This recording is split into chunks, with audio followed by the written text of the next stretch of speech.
Well, folks, welcome back to the Turning Stone Classic XXIX. I'm upstate Al of AZBTV, and we're about to get a match underway. It's going to be Jorge Rodriguez versus Hunter Lombardo.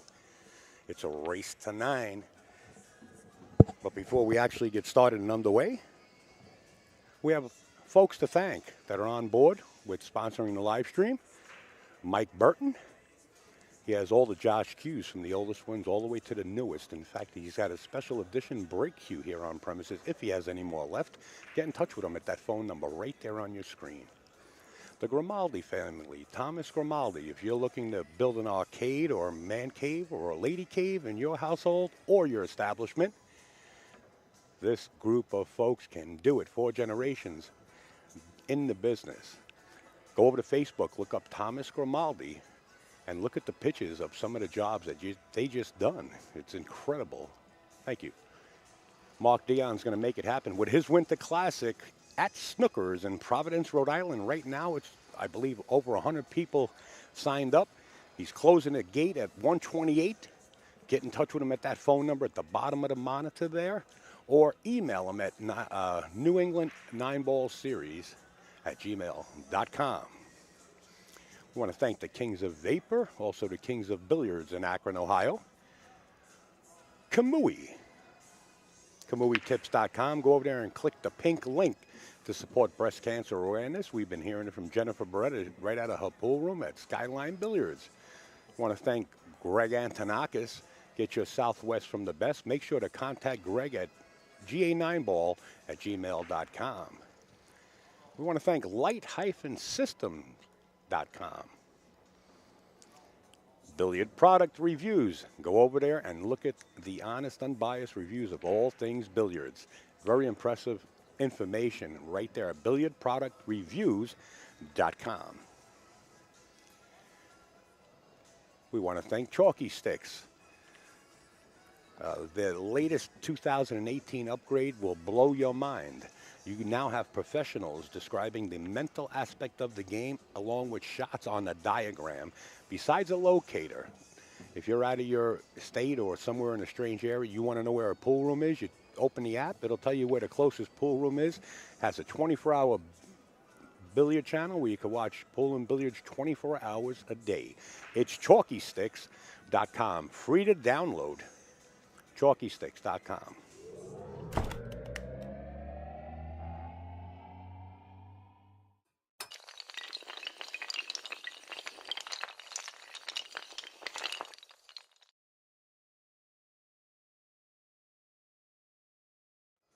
Want to thank Dennis Walsh, Walsh attorney, realty attorney.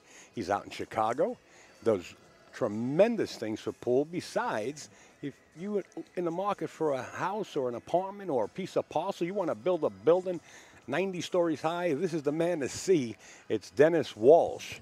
Notice at the bottom left-hand corner of this graphic here, Dennis is the gentleman along with his sidekick Bill Meropoulos.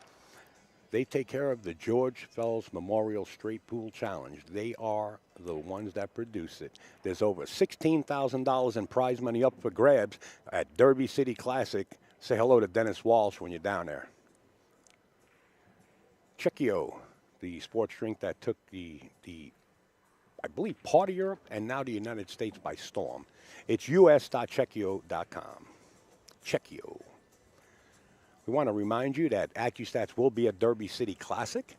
Not only that, they pull the rug from everybody's feet and now make it real easy to go to Vimeo and you can watch the matches. You could become a monthly member or a yearly member. Go to AccuStats.com and find out more about this Vimeo on demand. Not only that, they're going to be at Derby City, so you can purchase your pay-per-view. Maybe the early bird specials are up. I'm not certain.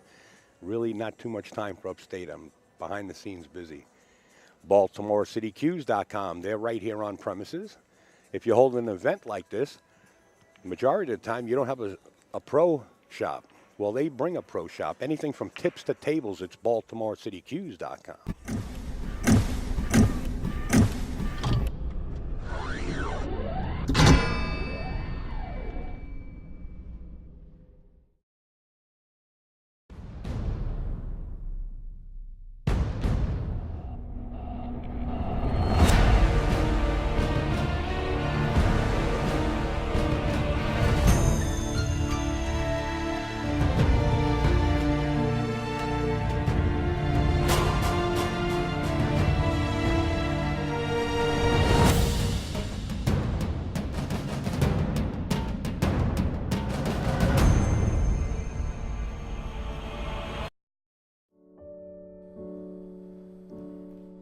I play pool, I push myself to be the best player that I can be. Rack 9. 60. Jennifer Beretta making a statement. I made a commitment to myself to become a professional, and keeping myself mentally and physically healthy was critical to achieving my vision. When my mother was diagnosed with breast cancer many years ago, it was a very scary time, and she had to put her entire life on hold. 1 in 8 women will be diagnosed with invasive breast cancer at some point in their lifetime, and that diagnosis will disrupt their entire lives and the lives of everyone around them. And women aren't the only ones at risk. 1 in every 1,000 men will be diagnosed with breast cancer at some point in his lifetime. That's why Kamui brand is launching the Pink Ribbon campaign to promote breast cancer awareness and encourage a healthy lifestyle. As part of the campaign, Kamui is releasing a limited edition pink glove and pink Q cleaner available on their website, and all profits go directly to breast cancer research. Join our campaign and show your commitment to excellence. Kamui chose to support breast cancer research because everyone knows someone affected by breast cancer. Let's help each other stay healthy and push our dreams and goals to the highest level. Avoid smoking. Encourage the people in your life to get breast cancer screening and donate to breast cancer research. I'm Jennifer Beretta for Kamui brand. Stay healthy.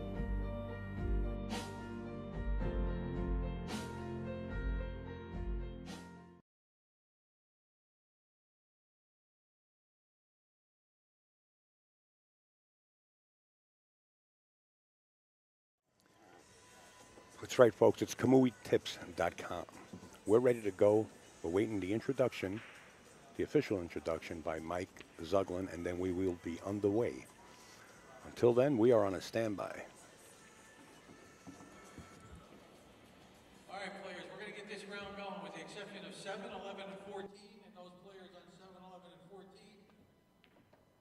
If you're assigned there, please go right over near that table. As soon as those matches are finished, you will start as well. You can go right in and start as soon as those matches are finished.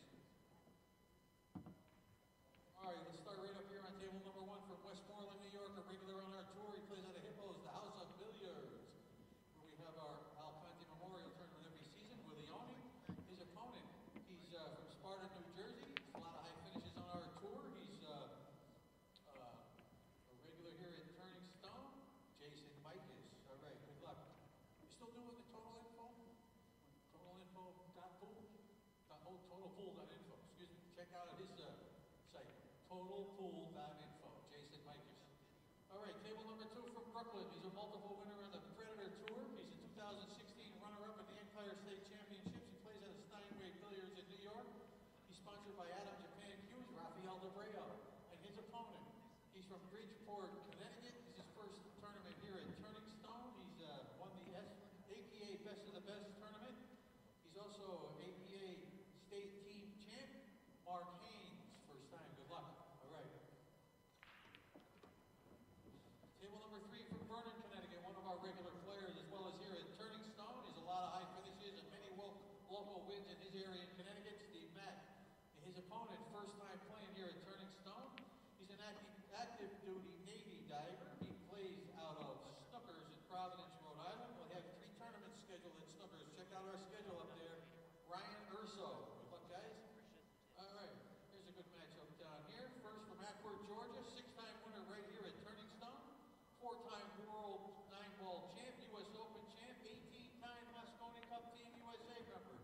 He's sponsored by Championship Billiard Fabrics, Scorpion Hughes, and the new Archer's Palace, which is going to be his room. Excuse me, and Universal Clothing. Universal. Better write that down. Johnny Archer. All right. And his opponent, he's from Ottawa, Ontario, a regular here at Turning Stone. Watch out for this guy. He's got a lot of wins up there in Canada. Roger Miller. Good luck. All right. From Manchester, New Hampshire, down here on table number 5, a multiple winner on our tour. He has won our season finale in the past in 2004. He's been that long? It's a while ago, man. Wow.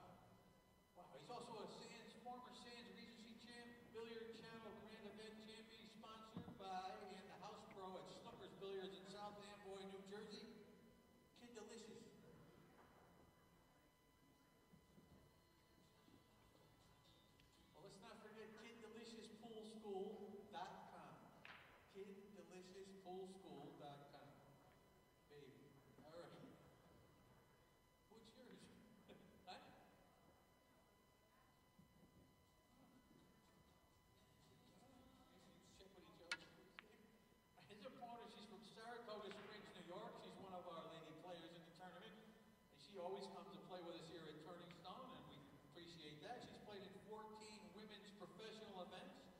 She plays out of Trick Shot Billiards in Clifton Park currently, and she's sponsored by Eagle Billiards in Scranton, Pennsylvania. Dawn Fox, good luck. All right.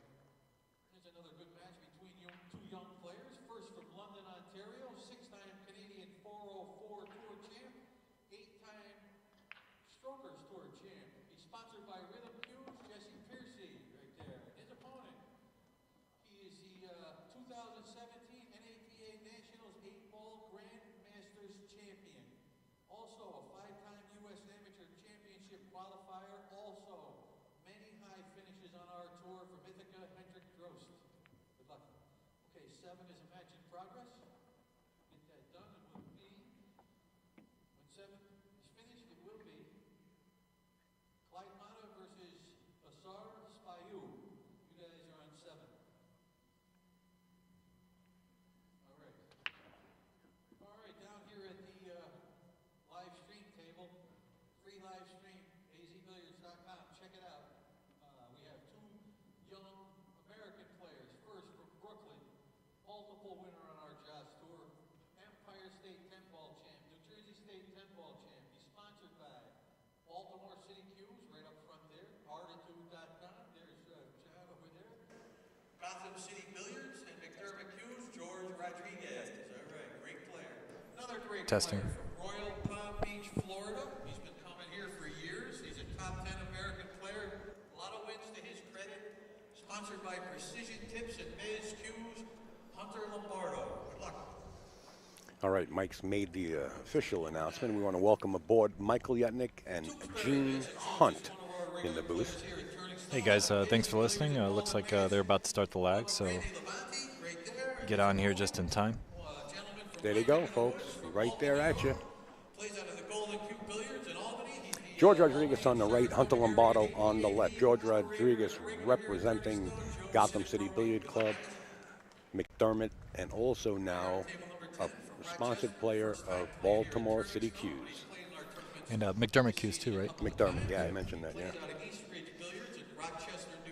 Hunter's sponsored by Mez Cues and Precision Tips now. Dave Geiner. All right. Dave's opponent. Dave came and checked this out last night. He said, I'm getting in. Yep. His opponent from Hagerville, Ontario. His first time. Looks like George won the lag. It was a close lag. Both guys were close. Canadian Open 8-ball champ. 2005 ACS Reno 9-ball Open champ.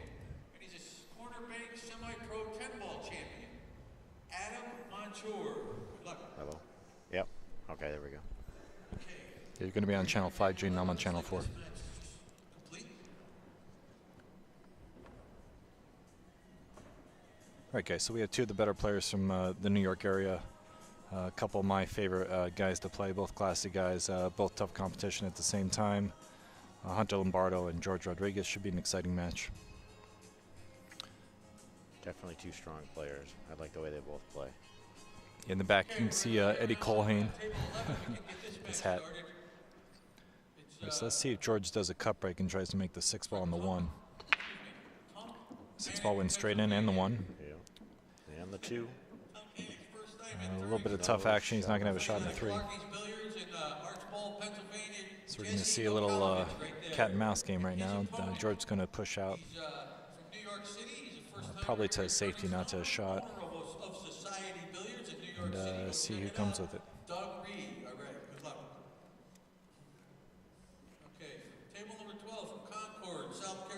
This is a tough spot to push from. Where would you push out, Gene?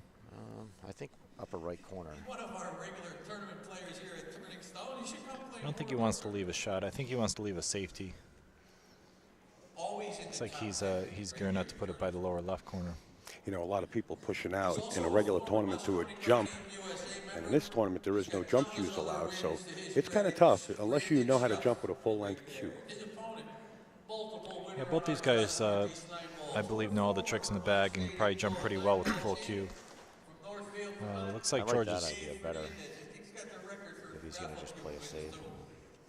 He's trying not to leave a shot. I think he's trying to leave him where he can just clip the 3, but can't make the 3. New York City won on our tour before.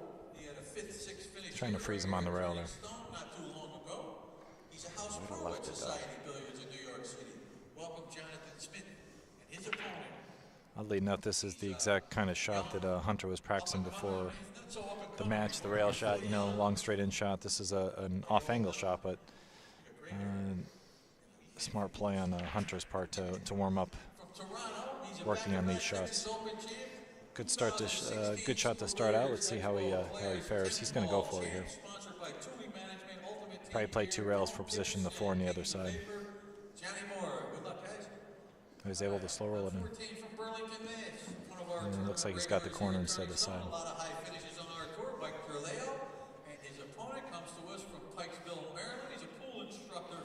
I expect he'll play the 5 in the corner of the side as well. The same left corner that he's looking at now for the 4.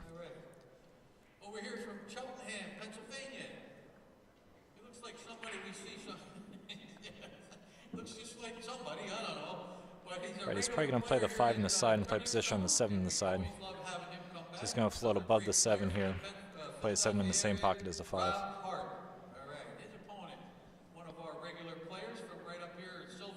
It's pretty natural. Just want to stay above it so he's got the right angle. Looks like he's on the wrong side. He should be okay though. Yeah, the 8-ball's so close to the pocket, he's got no real issues. Probably come right around to where the cue ball is now. He just had a recent second place finish there in our Alcanta Memorial Tournament not too long ago. Jonathan McConnell and his opponent, another one of the young and up-and-coming players in the game today from Dayton, Ohio. This is his second time here at Turning Stone. He recently was on the Moscone Cup Team USA. Hunter still giving a bunch of lessons down there in the city. Yeah, both Hunter Lombardo, Mika Immonen, Sean Morgan, and myself, we all give lessons out of Amsterdam Billiards. Of course, Tony Robles as well. A lot of pros playing out of that room and a lot of lessons going on.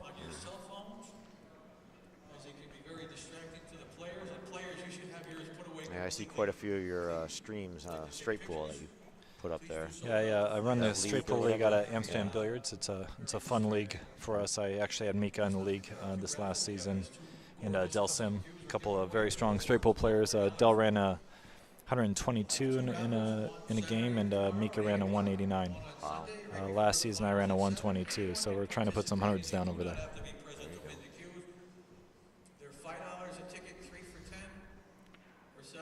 Okay, so Hunter won that battle. George probably, I think he made a little error letting him have a shot there. I usually push out to a safety. I don't like pushing out to a shot where if they make it, they get position, and that's pretty much what he left him. Well, he's trying to play the 7 or the 1. Okay, made the 7 and the 1. The 1's up table. Oh, the 1's up table? Yeah, that's the 1. Mm-hmm. Right, but he made the wing ball. Yeah, I think it got kicked in. I didn't think it was going straight in, so he didn't cut the break that much, so it looked like it went a little high, but another ball kicked it in. I think it was a 9-ball. But he's got pretty good position here. Actually, it's a pretty tough position. It's a tester of a shot, but if he can get on the 2, he's got a shot at the 2-9. If he chooses to go for it.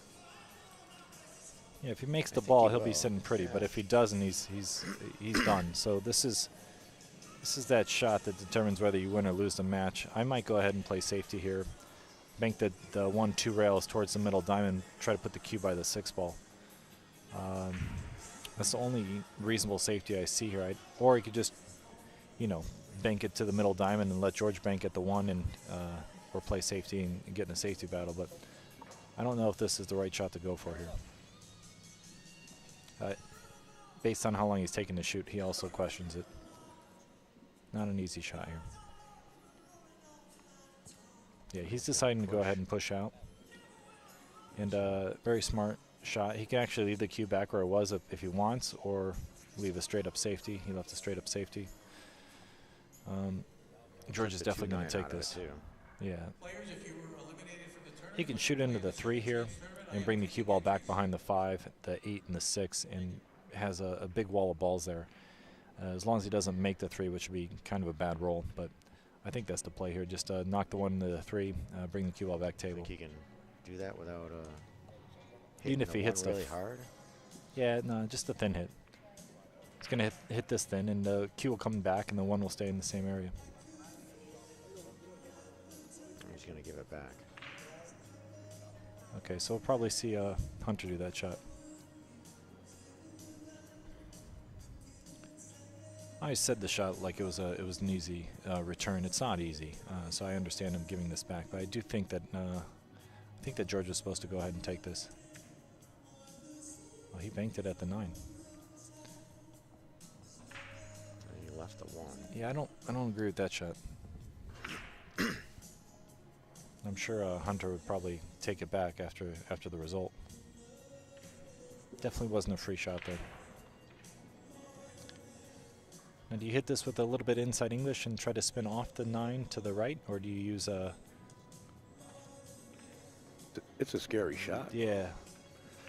He kind of knew he might get in trouble there, right? Yeah. He comes off it too full and he goes right in the pocket, you know. Yeah, I think he's supposed to hit this into the 6 and stick it behind the 5 here. He's looking at the pocket. He might pocket this and swing one rail towards the 3. It, yeah.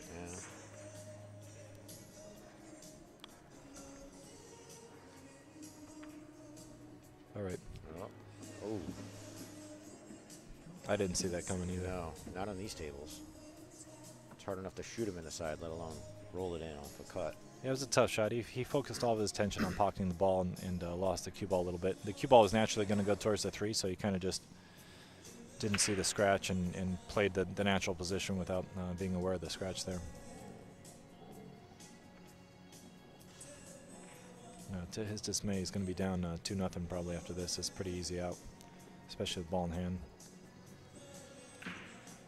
I suspect he'll play the 5 in the lower left corner, 6 in the 8 in the upper right corner, and play the 9 in the lower right corner. Pretty connected dot. The only movement will be from the 8 to the 9.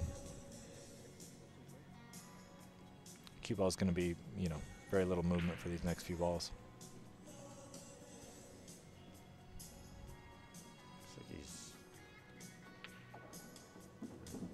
As I say that, he went forward and got in trouble here. Nah, he was... I guess he had a little more angle than I thought on that, but I still think he could have held that and maintained position. We've noticed a lot of players struggling with the speed on this new cloth. Diamond tables. We saw Mika struggle earlier. We saw other matches previous. Oh, he missed that one. Kind of took it for granted. Looks like he just got down there and one stroked it, thinking that it was just dead in the hole at the way he was aiming. Yeah, George is ecstatic to get back to the table here. I'm sure he assumed he was going to be down 2-0 before a blink. George has that electric can in his pocket. Every time he comes to the table, he wants to punch the 5th gear. And I think that's something that everybody should take notice of. To keep yourself in stroke, instead of, trying to get there, just come to the table with it, wide open. George is always wide open. And this is his rhythm. And once he starts catching his rhythm, don't blink, I'm telling you. Next thing you know, he'll be up 4 racks.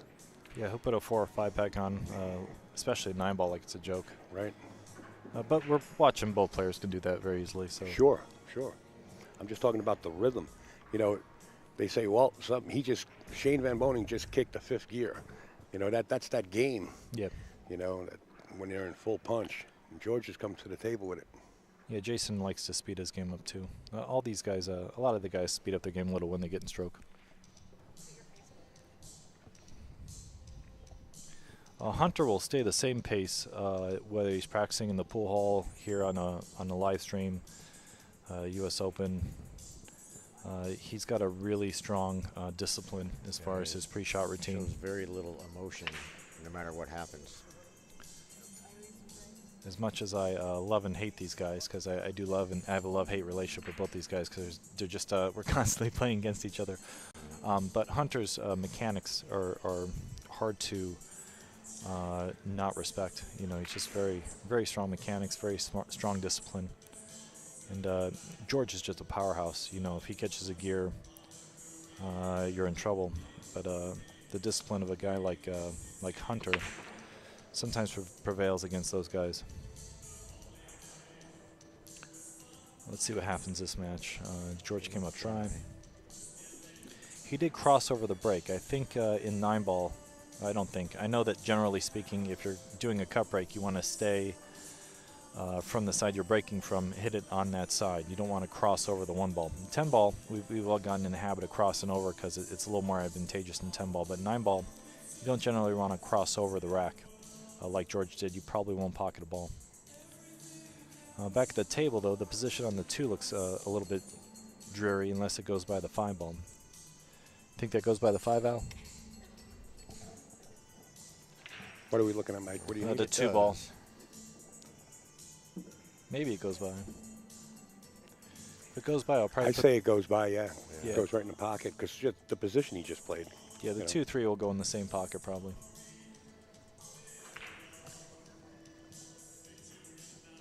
Guys, do you think that he should clip the 3 and try to hold position without scratching, or try to avoid the 3 and find the space between the 3 and the pocket? He's going to avoid it. Yeah, he clipped it. That's what I kind of thought he had to do that. I don't think he had much choice there. I think that's the 4 up table by his hand, so he's going to draw back for that just a little bit. And he's got to watch his speed here. He got in trouble last rack because of the speed. He's got to start to adjust as quickly as possible because these playing conditions, the tables are super fast.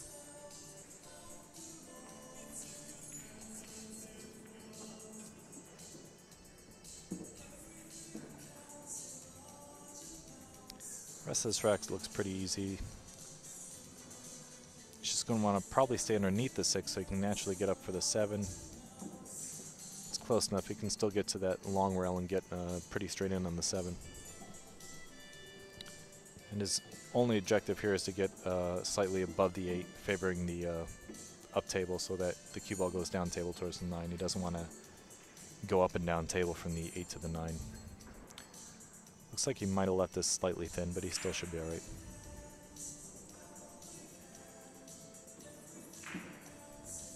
Nice. He's going to roll it straight into the corner. Yeah, nice position by Hunter. He'll softly roll this up, get about a diamond away from the 9-ball or 2 diamonds, and have an easy shot. This is how everyone wants to end their game.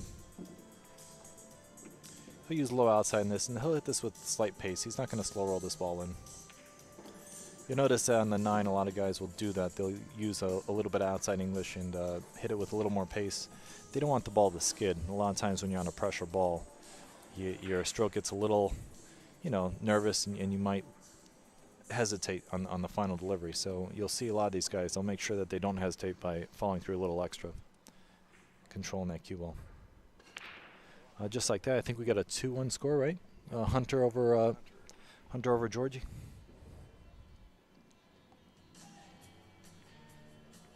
So far, we haven't really had any misses, right? George pushed out, Hunter ran out. Hunter missed a close ball. I think it was a 6 ball in the corner. So Hunter's made the first miss, and he's in the lead. No, George made that first miss with that push. You don't count that. Well, that's a decision error, not a pocketing error. And again, the speed. I think everyone's just struggling with the speed. He wanted to just leave a nip of the ball, and he left him the pocket. Yeah. All right, so both players haven't figured out the break yet. We're going to see a combo here on this 5-ball. He'll want to hit this softly and keep the one in front of the table, in front of the pocket. He doesn't want the one to bounce too high towards the long rail. So he's going to hit this pretty thick and pretty soft. Whenever you're playing a combo, the first ball that you're hitting, you have to play position for. So he's got to be very cautious not to lose the 1 ball. If he goes rail first on this, the 1 ball is going up table, and he probably won't have position. See how the 1 ball went up table? Mm-hmm. George, in his wiseness, came up with the cue ball and got position, so that was a very smart shot. And he did take care of that combo situation nicely. And that was the key shot there. That's why he took a little extra time, and he'll probably catch a gear, like Al said, and play pretty fast.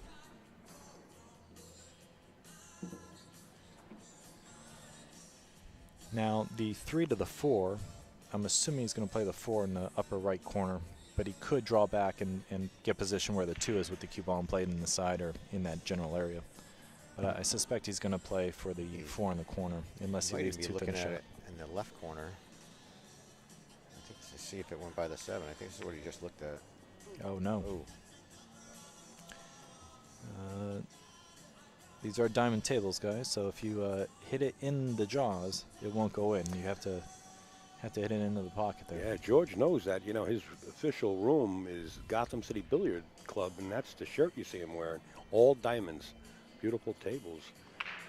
Yeah, he's one of the few guys with that advantage in the New York City area. All the rest of us play on Brunswick's. Just to give you an update, Danny Basovich is over Dawn Hopkins 2-0 right now. Johnny Archer is winning his match at 2-0. Just around the room. You guys can find the live scoring courtesy of AZ Billiards on azbilliards.com. So since he's thin on this, he could choose to go back and across, like I said, for the 4 on the side. Let's see what he decides here. Yeah, he did that. I like that shot. That's very natural, and you're much more likely to pocket the ball there.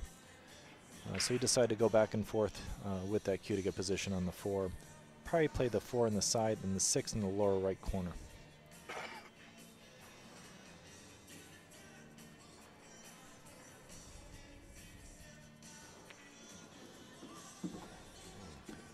Okay, he got in the 50-yard line there. Again, Hunter is struggling with the speed here. He either overhit that or underhit that. I don't think he was playing for the side. He's probably playing for the side now, but I don't think he was originally playing for that. This is a straight draw. Probably won't use any English and just focus all attention on pocketing the ball. And don't get behind the 8. If he gets stuck behind the 8, that was purely caused by the demand of the 6 ball on the side shot. He didn't want to apply any English and possibly miss the ball. With new cloth, you do get a lot more deflection. So you have to account for the ball, even if you're playing with a low deflection shaft. So he chose to not use English and thought he'd probably get away with it, and as I did, and got stuck.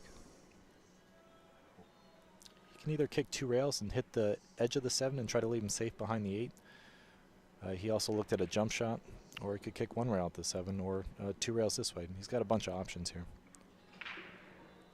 I personally like the way he just looked, coming at it from where the 9 ball is and shooting 2 rails towards the 7. And I would hit this with pace, and maybe as long as I hit the 7, I might get lucky and kick the 9 in the lower left corner. If I don't make the 7, you get two shots, so to speak. But I wouldn't go at this 1 rail.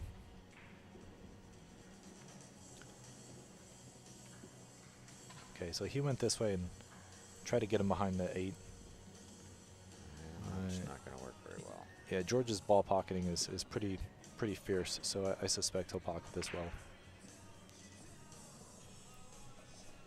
And he's just pocketing this ball wherever the cue lands. He'll be all right for the 8. There's a scratch in the side if he overdraws it. Yeah, but he's not going to overdraw this. Yeah. He just played a natural stun draw shot, and he'll just probably follow this 1 rail straight up for the 8 or for the 9 in the side. Just focus on pocketing this ball. Anywhere the cue lands is all right, as long as it gets semi-close to the middle of the table. And we got a tied score. And this is kind of what I suspect with these two guys. They're both very even players, just 2 different styles, and both use their styles well.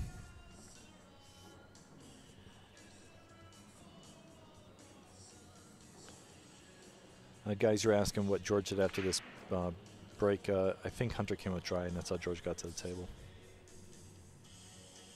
And then George jarred the 2. Joe Shapiro, I haven't seen him in ages. He's still in Florida? Last time I went to his condominium. I know in the winter he disappears. He's a snowbird. Yeah. And he flies down south.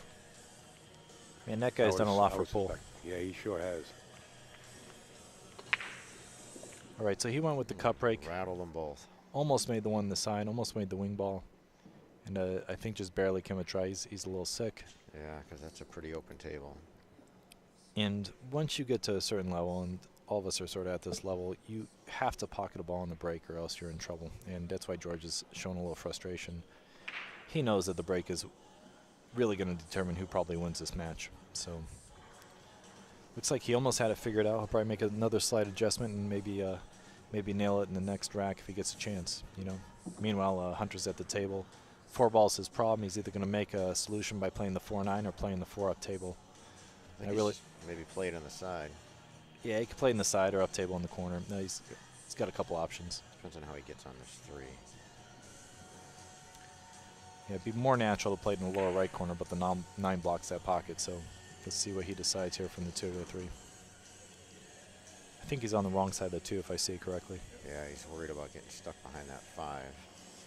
Trying to get as straight on the 3 as possible, I think.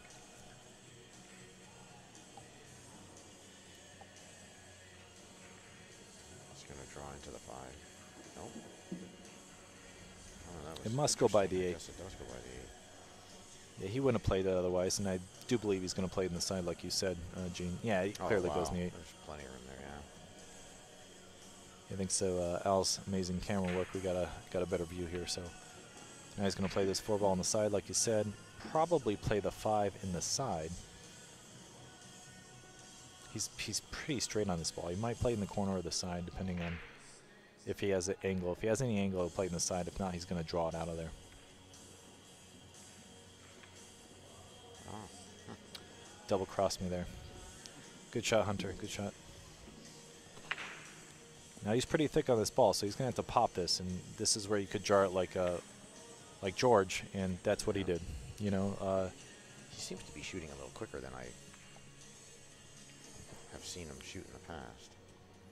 You know, I didn't want to foresee that, but it was just an inevitability to try to force that over and pocket that ball. He had to take a little extra time, like Gene was saying, and analyze that angle precisely, because if you're a couple millimeters off on these tables, they are not forgiving.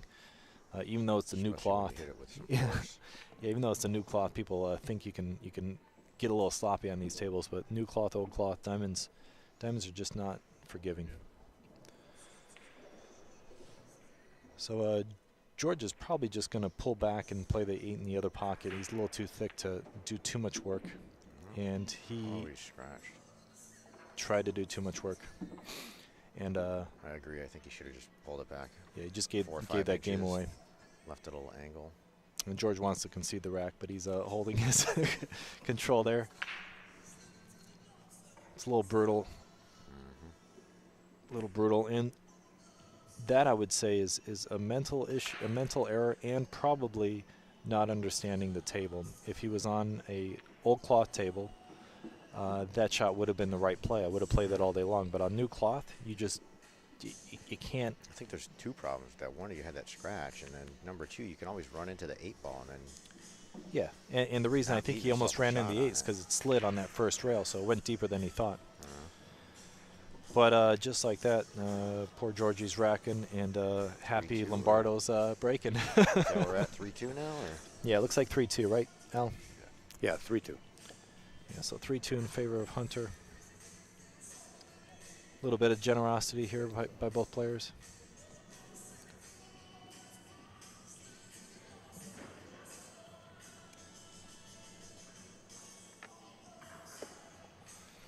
You know that shot that Hunter played that jarred the ball? He might have used a little bit of inside English, and that would have cut it a hair more. That might have been the play there, just to put a sliver of inside, or a touch of inside, as C.J. Wiley says. That usually helps that particular shot go in and give a little more energy to get back across. So Hunter's analyzing the rack. He's breaking from the box, and I suspect he's going to try to use a low outside here. Pocket the 4 ball, maybe the 1 ball, and let's see what he does. 4 ball right in the side, almost pocketed the 1. Oof. Almost made the 9. Almost made the 1, or the Q. That was a good rack though, and that was a good break. Now he'll adjust that slightly, probably add a little more draw, or hit it a little softer to avoid that scratch possibility, and then he's got action, because that break worked very well. This might be a fast one if he makes this 1 ball. He's going to go low left on this, low outside, swing off this long rail and come back to the middle, play position on the 3. Which pocket's he going in, you think? Left or right? Looks like he's going to the left. Yeah, I would have played this to the right. He's going to go to the left. To the right. Oh, wow. I didn't think he could pull it over that much. I thought he'd have to float up and Yeah, worry both- about not getting stuck behind the 6 or something. Yeah, I think both were pretty natural. That's player preference here. He's just going to float up and play this 5-9 and call the rack. Obviously, make sure he stays away from the 8 ball. I might stun this a little just to make sure I stay to the right side of the 8. I wouldn't flirt with the rail at all.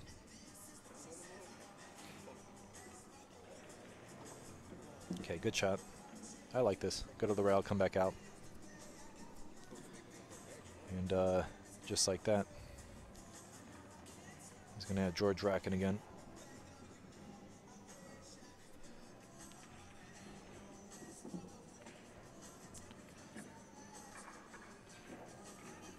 George is really sick about that 8 ball now, or that 7 ball. That, you know, comes back to haunt you. You make a mistake in 9 ball, you could cost you a couple of racks, and here's the evidence right there.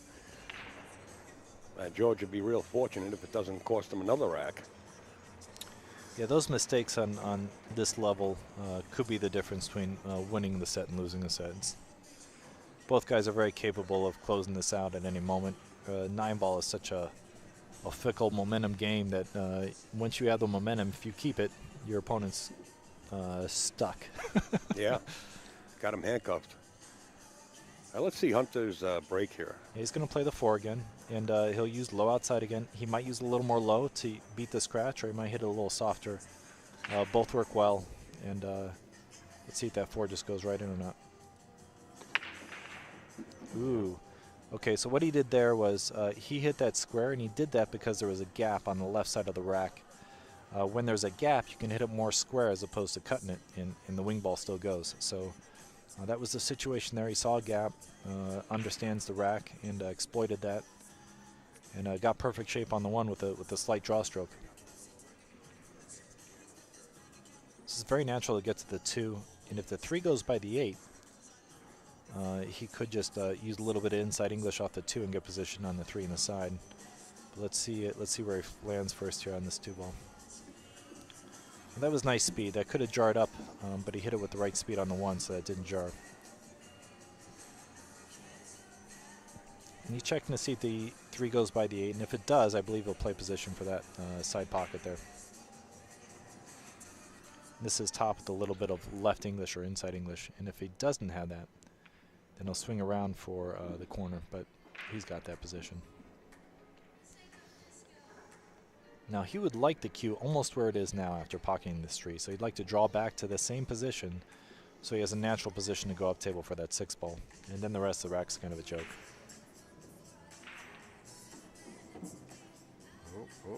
Overcooked it. No, he should be all right.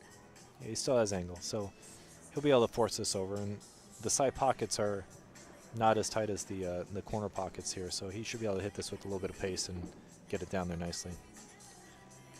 So he's going to follow 1 rail, play the 7 in the side, probably draw back a hair, play the 8 in the corner or the side, and then the 9 in the lower right corner. I say it's a joke, but I don't mean to say that it's easy. It's just these guys are expected to get out from here. Pretty much everyone in the room is.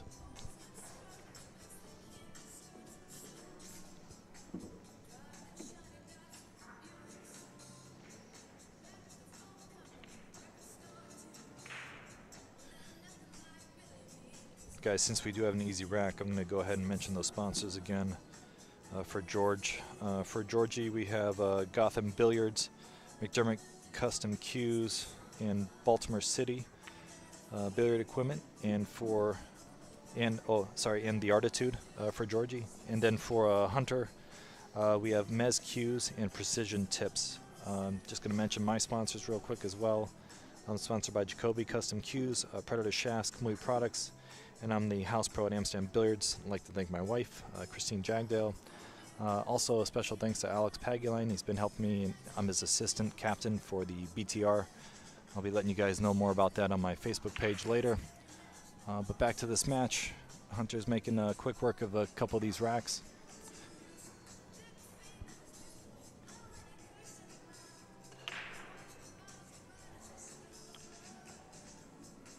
Now this is where some guys would be a little more deliberate about the rack and try not to give a perfect rack.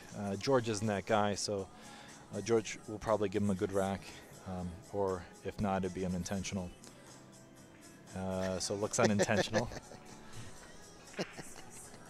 And Hunter's going to have him check something. I always wish I could hear what's going on. I don't think George wants to do anything about it.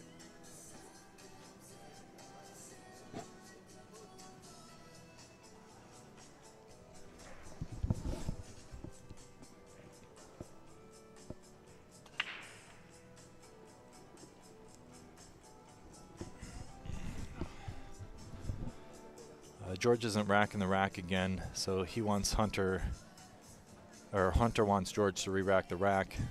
I'm going to try to find out what's going on because I always just want to know.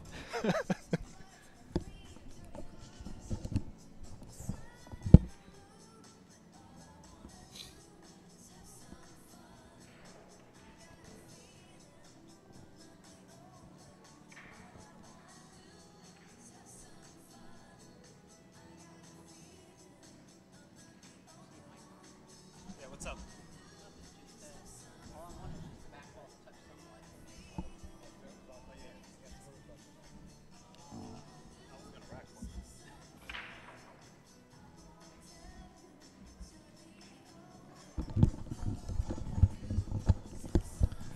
So George feels he gave a good rack, Hunter doesn't, so they're just going to get Mike Zuglin involved, and Mike will clear this up for us. Excuse the brief. This could be a break, guys. bad thing. Mike Zuglin doesn't like to get involved Yeah, in any racking especially issues when it's a rack. whatsoever. And if he has to come down here, he might just rack the balls and tell the player break. We don't know if he's going to send the referee or who he's going to send down. But Mike, this is one of the pet peeves Mike Zuglin does not like. He doesn't tolerate it. So we're at a standby here with the players. George says that the rack is good. Hunter says it's not that good. There's something wrong with it. We don't know what it Did he is. say something about the back ball? Or? Guys, unless we had a camera over the rack, we can't really distinguish what the problem is. So we'll try not to speculate here and Yeah. just let Mikey, He'll talk to both players when he comes down. Mike Zuglin flip out and solve the problem. Mike doesn't like this at all. Al's completely right. Mike will Here he not comes. appreciate this at all. But with a bad rack, you know, it's hard to win a set if you don't get a good rack. And I know George isn't trying to give him a bad rack, but neither player wants to take anything from the other player. Both are respecting them to a point where they know they can't get.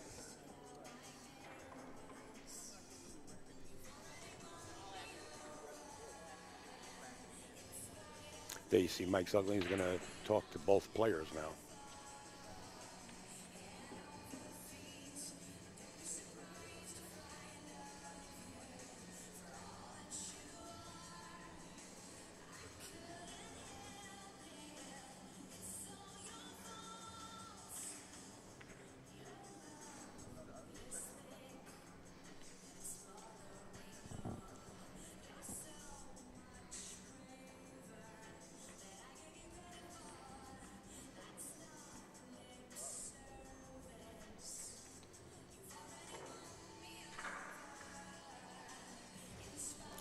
All right, looks like we are going to have a re-rack. Regardless, the problem should be solved here.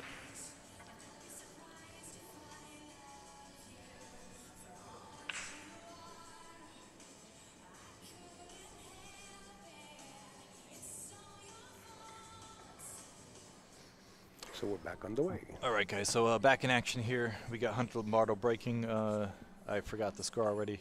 I think Score it's is 4-3 Hunter. 5-2. Oh, really? All right, so 5-2 Hunter. Hunter's trying to make the wing ball, the four ball. He's going to hit this with low right English. And straight on. Four ball went straight in. One ball went straight in the corner. And he's got to fade the two. He's got to cut in the two, but that's a very tall order. What he Send could the cue do, ball around the table quite a bit too. yeah, what he could do here is try to cut the two, but overcut it rather than undercut it. If he misses, he leaves his opponent safe. If he makes it, he might have the three in the lower left corner.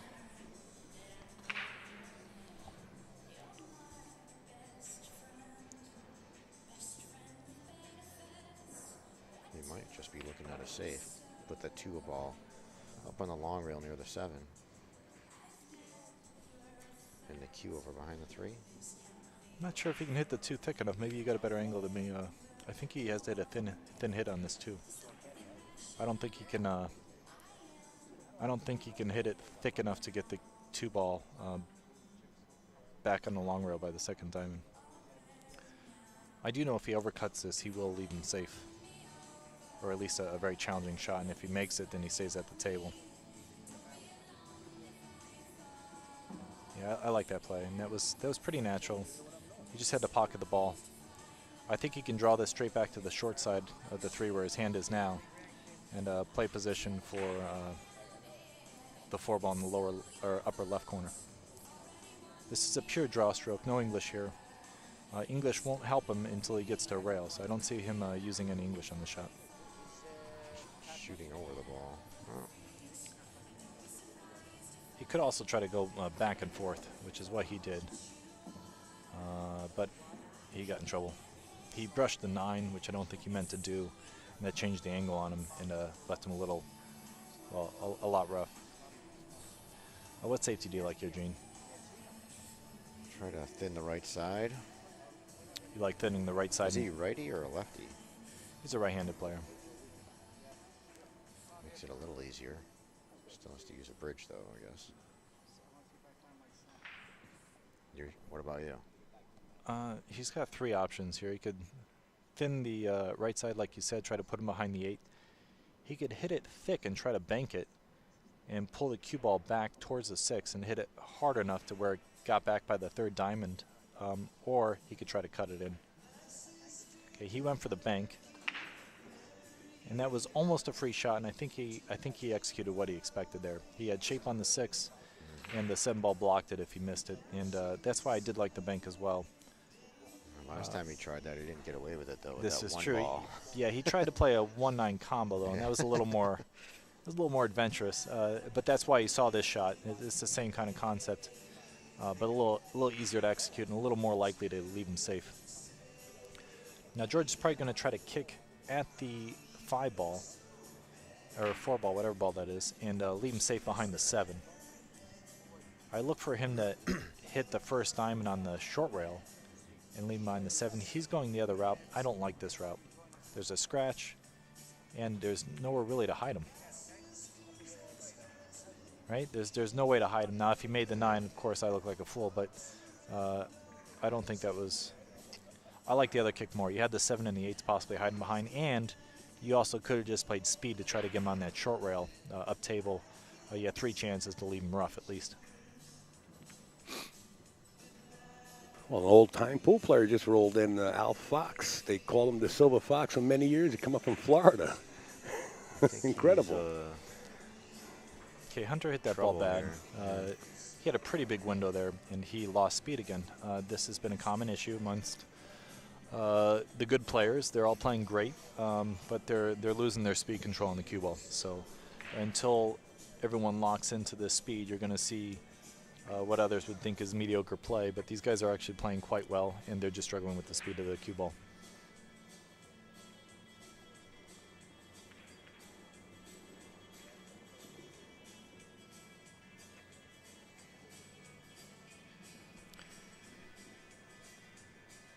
Yeah, guys, the problem with the racking, and Hunter made a good shot. It's a little one-pocket shot there.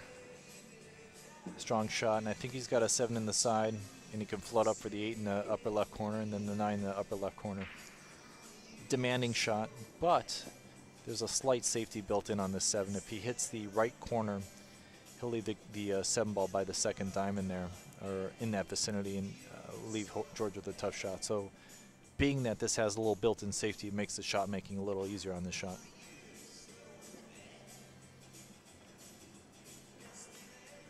He might be worried about getting position on the 8, though, so I could be over-speaking here. This is still a challenging shot.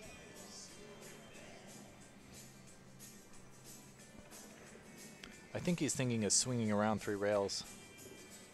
That's a pretty tall task. That seems like a lot to ask. Okay, so he went for a bank, and after that last shot, he must have had one pocket in his mind or something. I don't know. Yeah, he went for a bank in the side that I I didn't even see as an option because I don't think it was the right option. I think he didn't think there was a built-in safety, and maybe that's possible. Maybe it was maybe the cue ball was too far over. But George is going to steal this game unless he gets the worst roll on the planet. Wow. That was a bad roll. It was a tough shot for him to make, and he figured to hit the 9 and have shape on the 8. And instead the 9 floated in front of him. That's a pretty sick roll. He's going to hit this probably 200 miles an hour and try to hit the 8 off the 9 in the side or the 9 in the corner and get lucky. He's got to be careful the cue ball doesn't deflect off the 9 into the corner. Yeah, but he's either lost this game from here or wins it.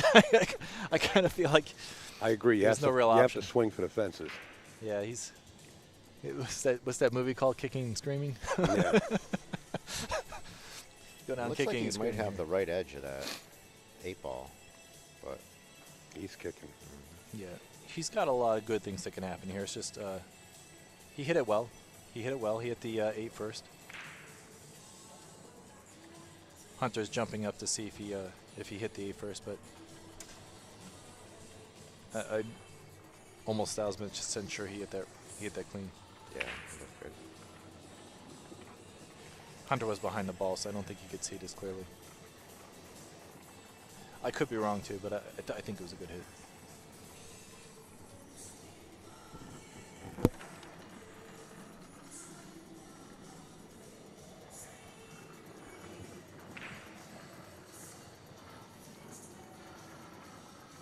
Oh wow. All right, so George got away with something by getting that safe and safe on the 8-9 and kicking at it hard, and left Hunter a little rough, and Hunter missed it. So George comes back to the table with a very makeable shot. He's closer than Hunter was, and he's just got to pop this ball. He's going to add the 9 probably in the side pocket. That's how I'd play for. But if he doesn't, I'll have one of the 2 corners. Oh, he missed it too. Wow. Wow. Now that I did not expect. George had a I didn't much expect easier either shot. one of them to miss it, to be honest. Yeah, but George's was easier. I don't know. Hunter's was a lot closer. Was it? Yeah. Oh.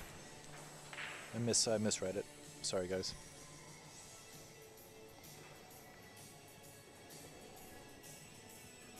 Now what, Mike? He might thin the right side of the 8 as we're looking at it and try to put him behind the 9. The left side as we're looking at it. Oh, yeah, sorry, left side. He couldn't get it behind the 9, but he did what he was supposed to do there. He hit the left side as thin as he could. I might have sold out trying to get it behind the 9, but the 8 ball was more critical than getting the cue ball behind the 9. If George tries the same shot, he's got to be real think careful. George He is looks going like for he's the just He's banking banking it. He's banking it. Yeah. I think George is frustrated. Yeah, that was a 2-second alignment there. Kind of letting it get the best of him.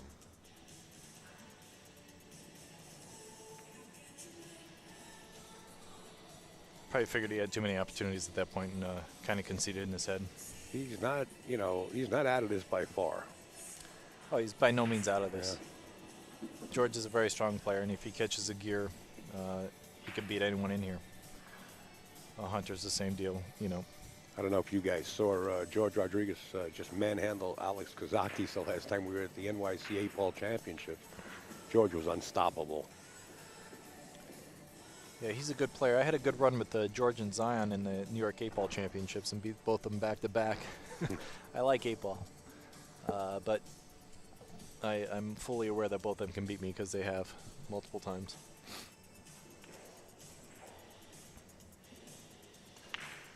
Now, Mike Zuglin spoke to both players. I don't foresee any problems with the racking from here on in.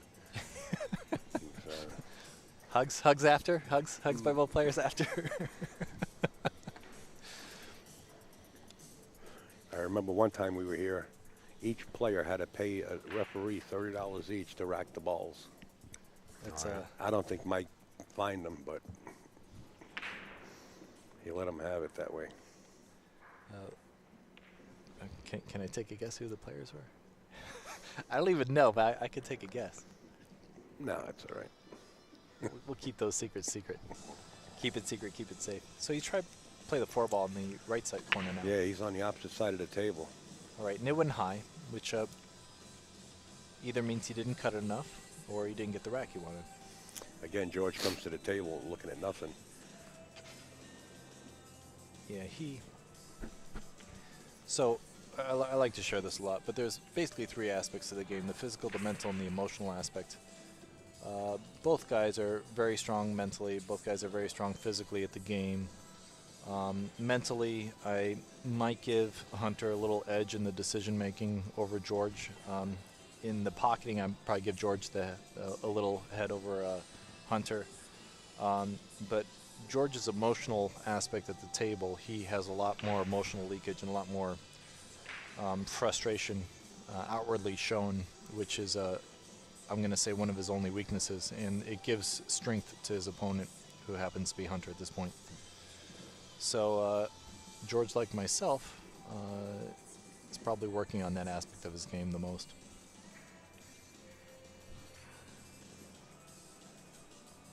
He's looking at where to push out, where he thinks he'd be favored to come out ahead, and there's not really a good spot here. He's debating probably kicking at it now instead of going ahead and pushing, but I don't see anything good coming of that either. He should probably tie something up.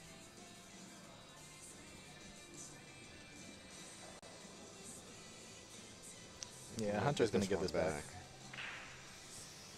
Could 2-rail kick this too. Kick safe here. You got to get the 1 down the other side of the table if he wants to. I see George possibly 2-rail in this. No, he's going 1-rail. Yeah, Hunter gave this back. He's going to try to get him behind the 2-ball. See behind the 2? A good shot. But leaked out from the 9. I saw him trying to do that, but again, table speed got him a little bit. If he was on old cloth, that might have worked out a little better for him. George needs a Revo shaft. He'll never have a ding in it.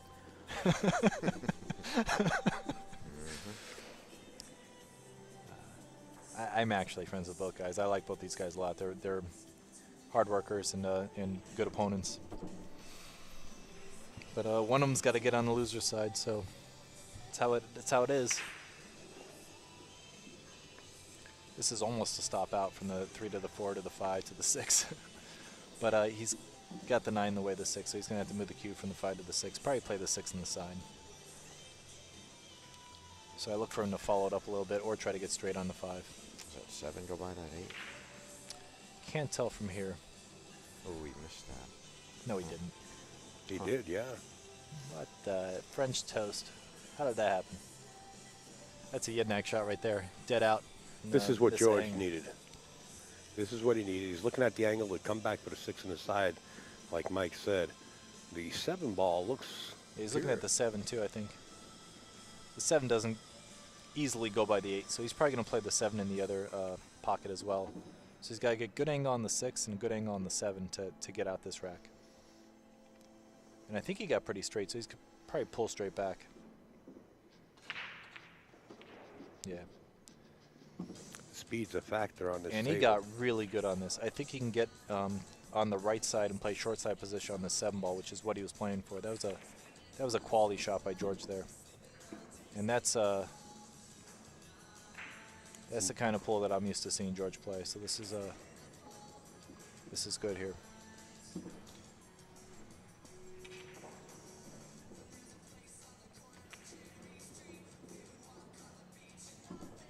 Well, he needed that. Guys, I think the player or the person on the chat saying about Chris Redfall. Magic rack. There's like 20 different of those kind of racks. It's just I think most of us became familiar with that one first, so that's why they use that name. Turtle rack, Magic rack, the U.S. Open rack, the Accu rack. Yeah, the Accu rack. The what else is there? There's too many of them. Yeah, there's so just many, too many. you can't even name them.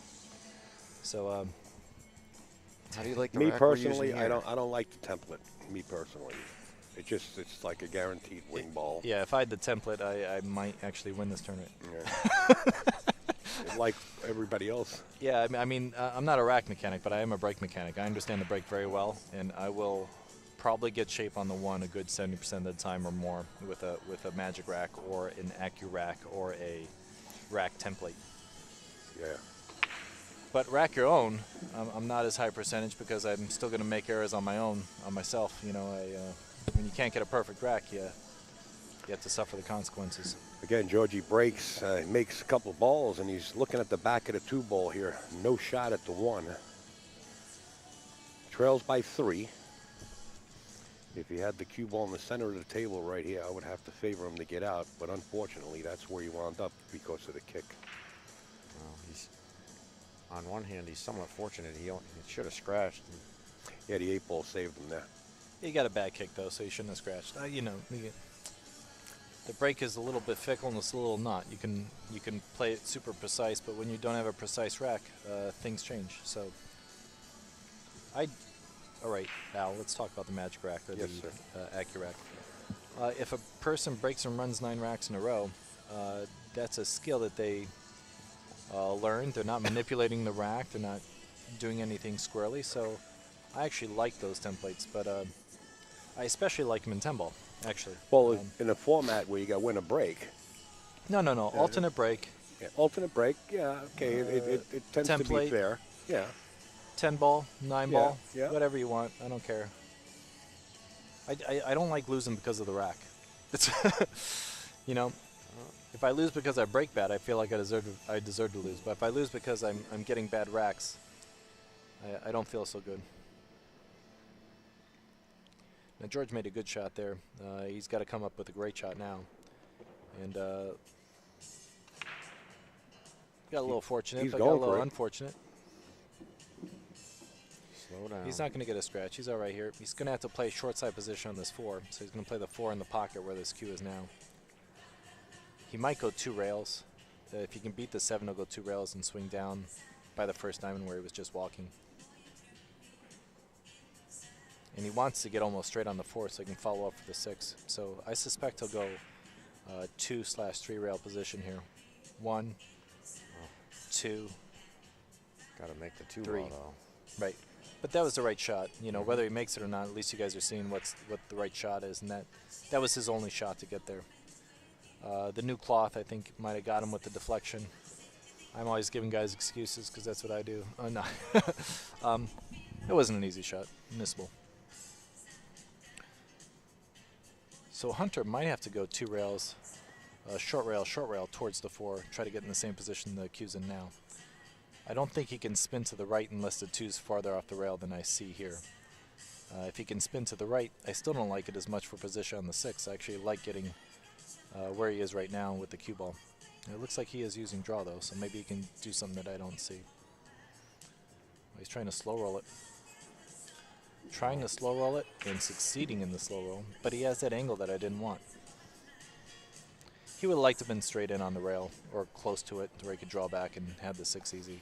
Now he's going to have to accept a little longer shot, which he'll do. He'll just leave the cue right back where it is now. Or he'll go back and forth. He double-crossed me a little there. This is a good shot, and probably the right shot. He's more likely to pocket the 6 this way. If he's got too much angle, he'll play for the 7 in the side. If he doesn't, he'll play for the 7 in the corner. Looks like he didn't have too much angle, so he's got the 7 in the corner. Got dead straight, so he might draw all the way back and out, or push it over. He's got a little angle. If he's got angle, he's going to push it over for sure. Yeah, he didn't have much. No, not really. But he had enough. He had enough, as they say in, was that Color Money? He had enough. You know, Hunter really didn't like the option of cheating the pocket at all on that one. He probably could have cheated it a little bit, but he fired it into the heart. That's the last thing you want to do is jar it. You know, George was trailing. Oh, did I just put that score up wrong? Yeah, I did, right? Someone's cursing at me about the new cloth. Now, when you're using English on new cloth, it does deflect a lot more. Yes, commentator keeps using excuses for misses, yes. If you ever play pool, you'll miss, and you'll understand why. Sometimes it's wrong, crucial times, too. Yeah, but you know, everybody misses. That shot that George missed, I wouldn't have expected him to miss. I'm sure he didn't expect himself to miss it. But if you use English on new cloth, just so you guys know, which you guys might not be aware of, the cue ball will deflect, whether you're using a low deflection shaft or a high deflection shaft. It deflects a lot more on new cloth. Now, day 3, day 4, you'll have to compensate less and less, you know, because the cloth will be a little more worn in, and it'll catch a little better, and the cue ball will swerve a little more in or out towards the ball in the direction that you're using the English. But until then, it's going to push away first.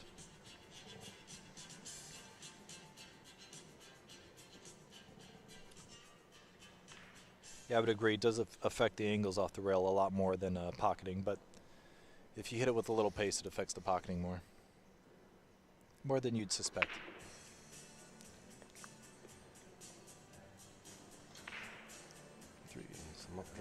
Looks like George has a good opportunity here. What's the score, Al? I'm sorry. 7-3 is what I have here. 7-3. So looks like Hunter's got a strong advantage.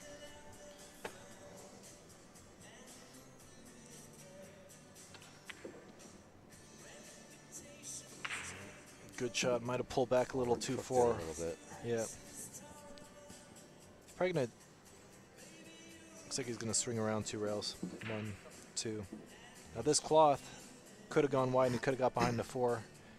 George knew that, so he dug it a little deeper into the pocket and got pretty good shape here. He's probably gonna go back and forth 2 rails. On these cuts, you want to hit this a little firmer, so back and forth 2 rails is usually a better option there. 1, 2. Nice shot. And got good shape on this 4 ball. He doesn't have to hit the 8 or anything. And just like that, it looks like George is going to get out this rack. Now, there is a slight problem with the 8-9 situation. The 9 blocks the pocket for the ideal 8 position. One advantage George has is the 6 and the 7 is close together, so he can manipulate whatever angle he wants on the 7 to get to that 8. So he's probably going to want to play the 8, either in the side, in the right side, or the lower left corner would be my guess off the 7. And I this suspect is a little weird angle, though. Oh, I think like he's got a punch. Is he on the off wrong side? rail. Oh, no, he didn't punch it.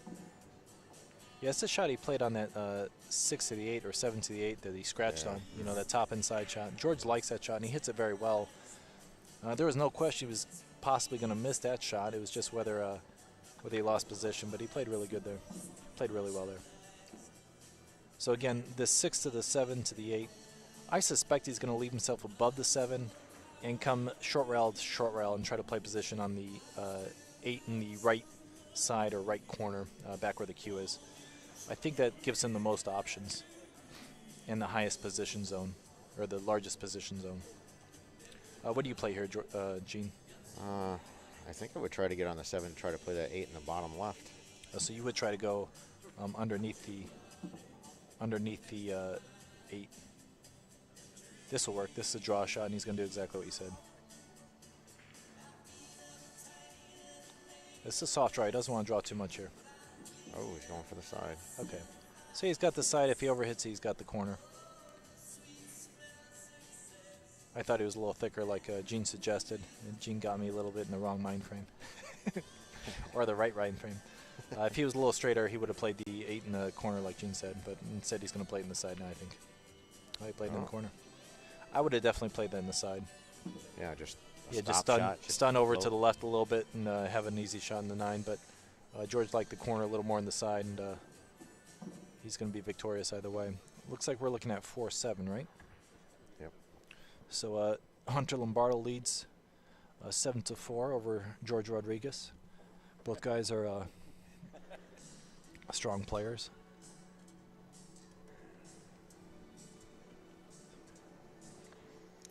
I haven't seen the likes of Billy Thorpe yet. I would imagine somewhere in the tournament we will have him on the live stream. Yeah, Billy's a strong player. We should probably throw him on, I would think. Coming up at 8 o'clock. We're still waiting for the bracket to catch up. The next match is at 6 o'clock, and I can tell you who that's going to be. It's going to be Earl Herring versus Brent Rommels. That'll be the 6 o'clock match. The 8 o'clock we do not have yet. Earl Herring shooting at a Newberg. Anybody that came into town many, many years ago and many moons ago would want to match up with Earl Herring. Earl Herring, 1 year here, was guaranteed to be in the final 8 on the winner's side and had other obligations. He's a pastor, I believe. And he had to leave. So he had to be forfeited. I thought that might happen.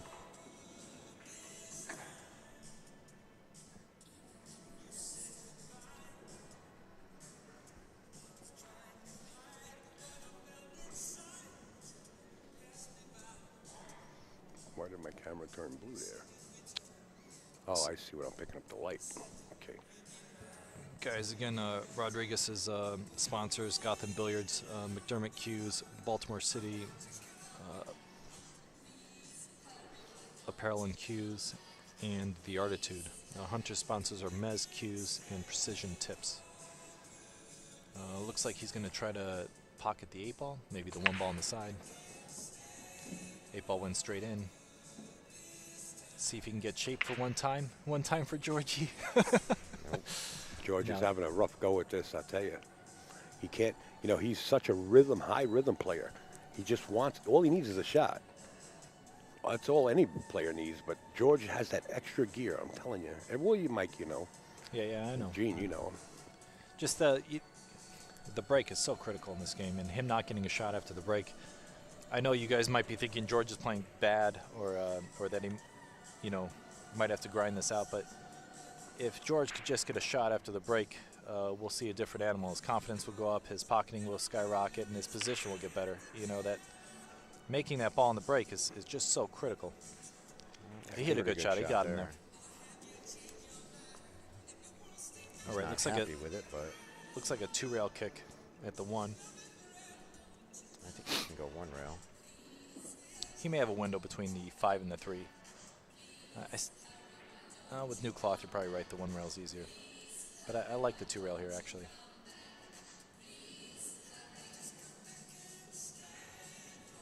Unless he can see the 1. I don't think so. I think that 4 ball blocks him.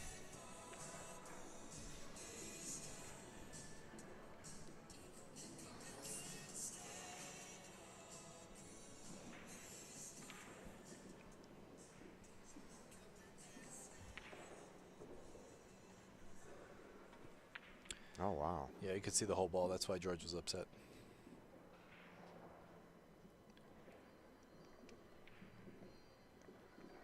You know, I've watched Hunter quite a bit, and I'm always surprised when he takes a bank. Especially of that nature. I think there was a high-quality safety he could have played there. If he could see the whole ball, he could have really manipulated the cue ball in the 1 ball there.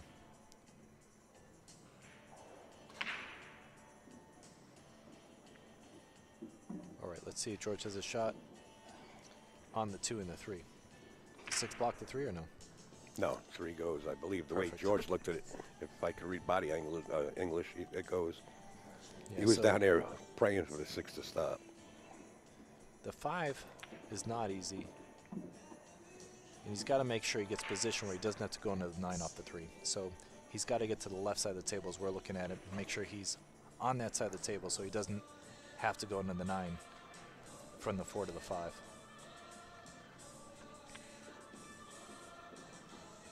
Did he get there? Did he get there? Did he get there? Looks like he got there. Yep.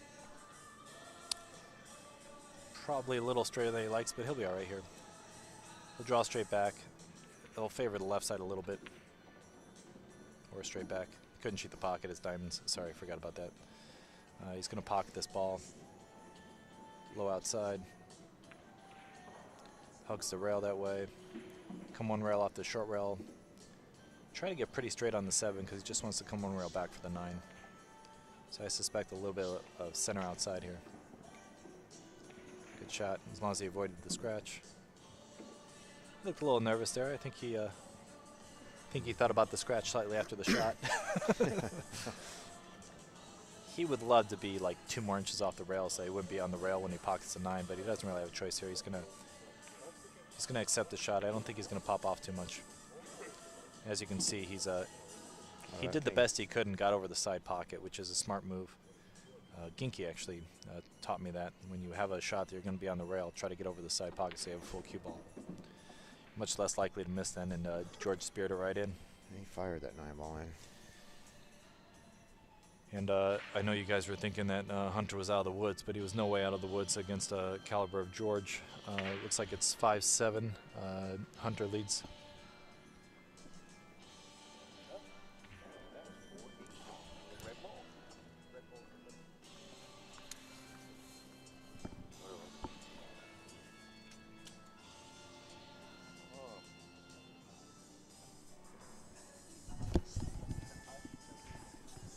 Yeah, guys, we're looking at 7-5, and George is in this match for sure. I've seen George run a ton of 4-packs in his life, and I've seen Hunter run a lot of 2-packs. So both guys are well within the kill zone.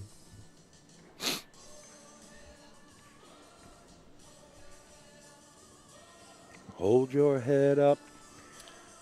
Yeah, and what we were talking about momentum, you're seeing it here. The momentum switched over to George. And if George can hold it, you know, by controlling the break, This is getting exciting. can Why get I'm exciting. waking We up. might have a hill match here before you I know like it. that. Yeah, 7-6 and breaking. I know Hunter doesn't want to see it, but I know a lot of the fans want to see that match, or this match, go hill, or at least get closer. Guys, I'll thank Jacoby Custom Cues, my sponsor, Predator Shafts, my sponsor, and Kamui Products, my sponsor, as well as Amsterdam Billiards. Thanks to all those guys. Christine Jagdo, my wife's been very helpful. I couldn't possibly play as much as I do without her help. Also going to thank Alex Pagulayan. I'm his assistant captain for BTR. Again, I'll explain that later for you guys on my Facebook pages. George is examining the rack. Let's see if he gets to break here. You see his shirt, Gotham City Billiards. It's one of George's main sponsors. The Artitude, of course, as well. He came up with John Francisco, yeah. John Francisco, they're buddies. And George also now picked up by Baltimore City Cues. Broke dry and leaves a shot at the 1. When he makes a ball, he can't seem to leave a shot on the 1. Yeah, that's it's the curse of 9-ball. Your opponent's out if you don't pocket a ball. A lot of times. But we've had some good safety battles and good push-out situations here. So Boy, this looks like a drill. yeah, the 4 to the 5 is going to be a little challenging. I like the way he played that with a little inside and off the 4. Yeah, it was a smart play by Hunter. Just an intelligent player. He's going to generally play the right shot and has a good cue ball usually. He's been losing his speed, but his angle management's been pretty strong. This is good. He'll be able to go 2 rails towards the 5-ball, maybe even 1 rail. The 7-ball's a little bit obnoxious for the 4 to the 5, but I think he's just going to go. He's going to draw back for the 4, and I'll leave the cue a little more angle. I think he's all right. Now here he could go rail first and have natural position on the 5, as long as he doesn't hit the point of the side pocket. But there's also a big scratch there in the corner, so this shot's not easy. So he's got to play speed to not scratch in the corner, and angle to not hit the point of the side. Oh, it looks like he's looking at going 2 rails to the left side of the table. Yeah, that's got a lot more blockers like the 8 and the 9, but he executed that well. Can't argue that shot with the results. He's a little straight on this ball, though. I think he rolls up slow and plays the 6 on the side. Yeah, that's what he's looking at. Definitely the play gene. It's pretty natural, just speed control here. He just wants to get off the rail enough so that he's got a free queuing on the 6.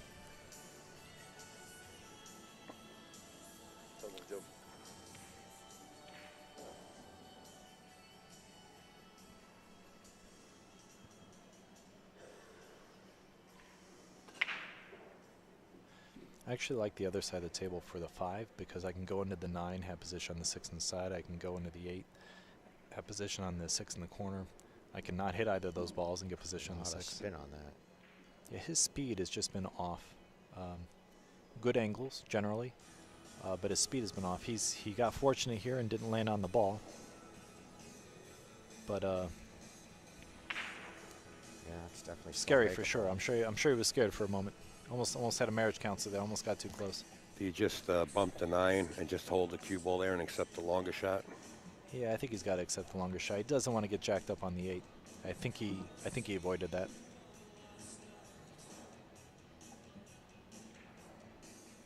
I really think that Hunter generally makes the right decisions. He's a smart player. He doesn't try to play out of his skill set, you know. He'll accept long shots when he has to, and he generally makes them. I would much rather like seeing George on this 7 than Hunter, though. I gotta say, like, George will never miss the 7, where Hunter might miss it every now and then.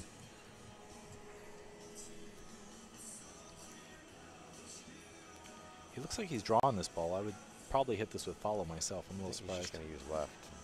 All right, so he just used a little low outside.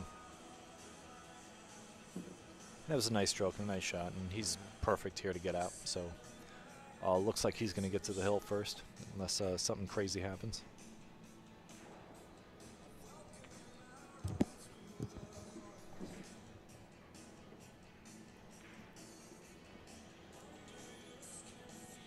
What are you doing?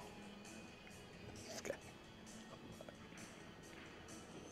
Here he is. All right, nice out by Hunter. It was a little challenging, and he made good work of it.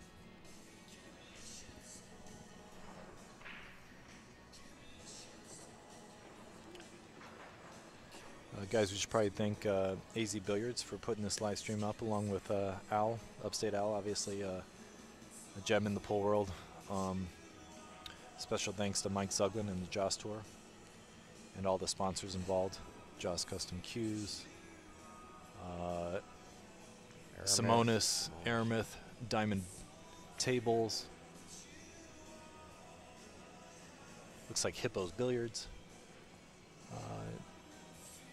Mike puts on a good show here.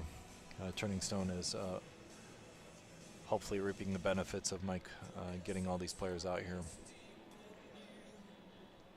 Definitely something I look forward to.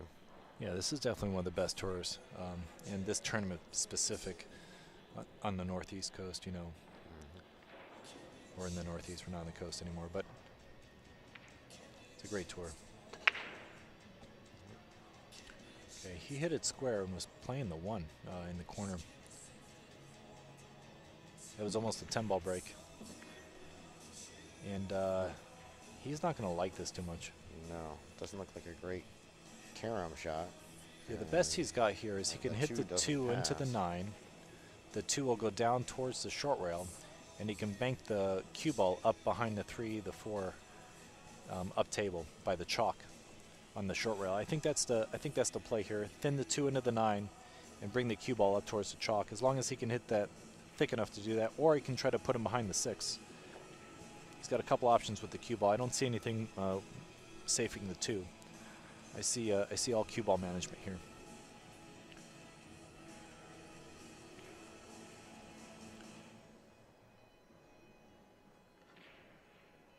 Okay, let's see what Hunter decides to do here. Okay, put him behind the 7. Creative shot. I think he's going to have a little leakage.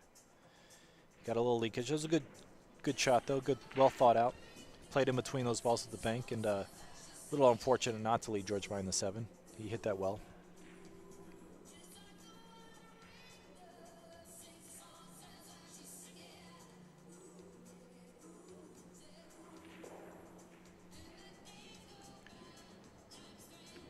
Looks like side pocket position on the 3 ball.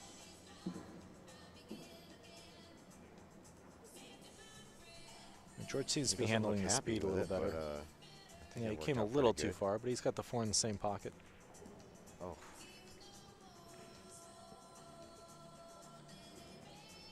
George is going to be sick after this set for missing that ball. He seemed a little upset, like you said, Gene, but he was in good position. It was very natural to get on the 4. Yeah. He would have liked him in a little more straight, but he didn't have much work ahead of him.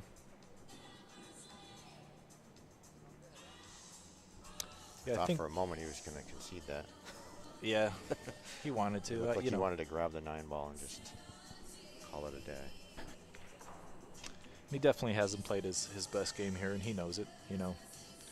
That's why there's no real need for the commentators to say, oh, well, you know, this guy missed a bunch of shots. They know. George knows he's not playing his A game yet. That's not to say he won't in the next match. He might play a perfect match next match. You know, just Hunter was the fortunate person to get George a little off. He's going to go one rail and make this in the side. I think I would go myself. I would go off the long rail and try to hook him behind the 9-ball. Yeah, that way. Try to hit the 3 into the 8 and get the cue ball behind the 9 is what I would try to do. Just a thin hit on the 3. Try to get the 3 by the 8 ball and try to get the cue ball behind the 9-ball, favoring the right corner, the cue ball. That's asking a lot. That's asking a lot, yeah. That's what I would try. Oh. Didn't expect to see that. I didn't think that was possible. He just did there. So George got away with something there for sure. Now he's got to capitalize on this error of Hunter's, or else he's done.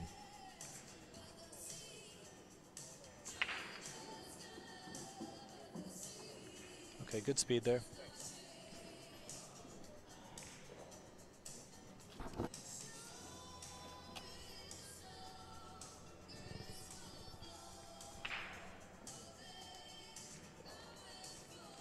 Nothing fancy this rack. Interesting. I thought he was going to just roll up and play it on the side. It's funny because I thought he was going to play in the other corner.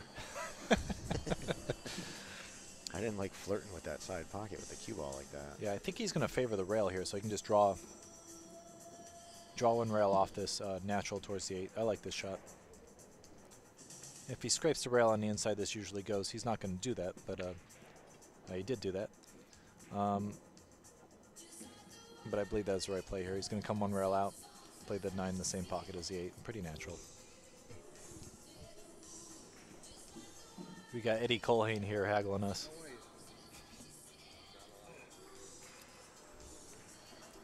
All right, so George wins that game.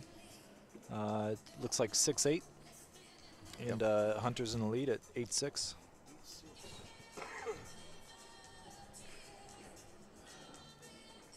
Clearly this match isn't over until someone puts that 9th beat over. Which no one ever does. No, there isn't a 9th beat.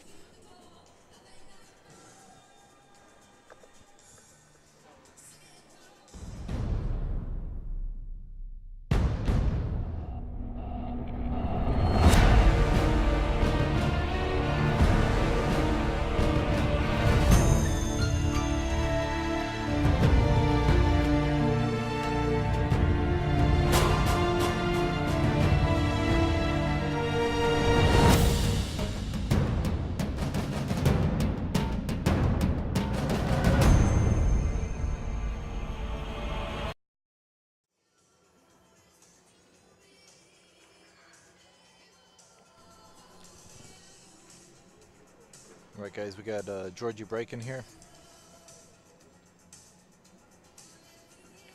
He's doing a cut break, so he's trying to make the 3. 3 went straight in. He's going to have shape on the 1 unless something crazy happens, like the 6 gets in the way. Don't do it. Don't do it to him. Oh. Boy, he's about to break a cue, I think. No, he's got an option here.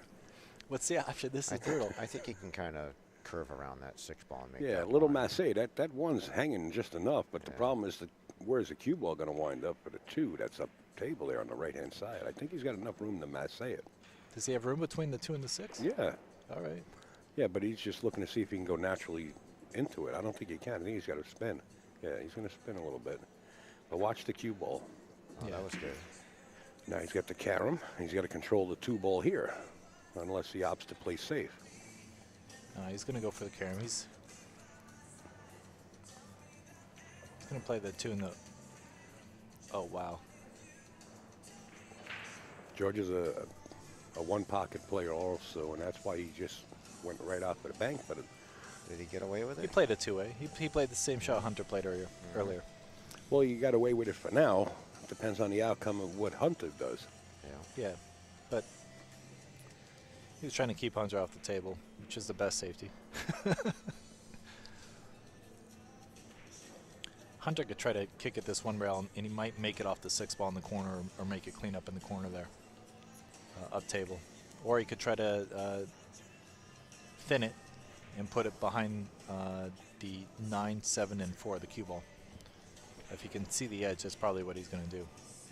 Yeah, you can see the edge. So this is top right English. And he's just trying to put the cue behind the 4, the 7. Looks like he got the 7. Good shot by Hunter. Good read.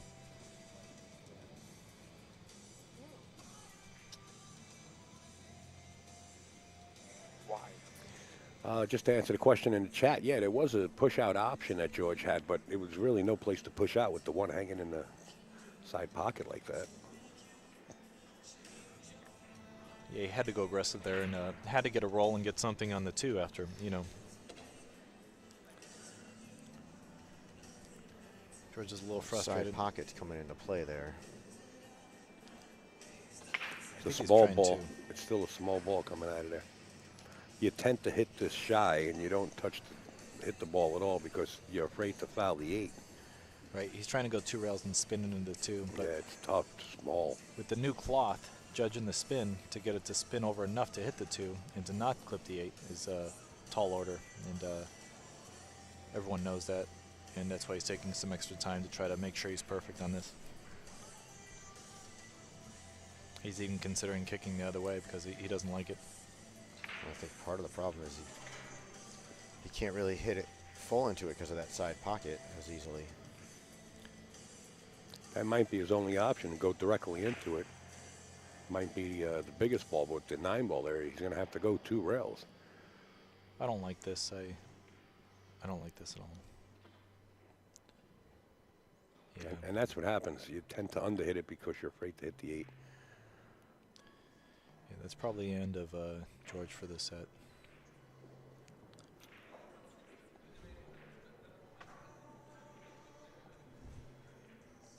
So if we look at this track, the 3 balls a little to the right of the table. Is that the 3 or the 5? I think that's the 5. He's going from the 2 to the 4. 2 to the 4, okay. So he's going to play really the 5 to the 6 is the only slight cue ball movement. Right, so he's going to play the 4 in the lower, or in the upper left corner, play the 5. Unless that's a 3 ball. Yeah, he wants to be on the left side of the 5 as he's looking, so he can go off the long rail and back towards the 6. He doesn't want to have an angle where he has to go into the 9 or the 7 or any of that nonsense, so he wants to favor the left side of the table. And his speed, again, is very questionable. He does not want to get that close to the ball. Straight back, though.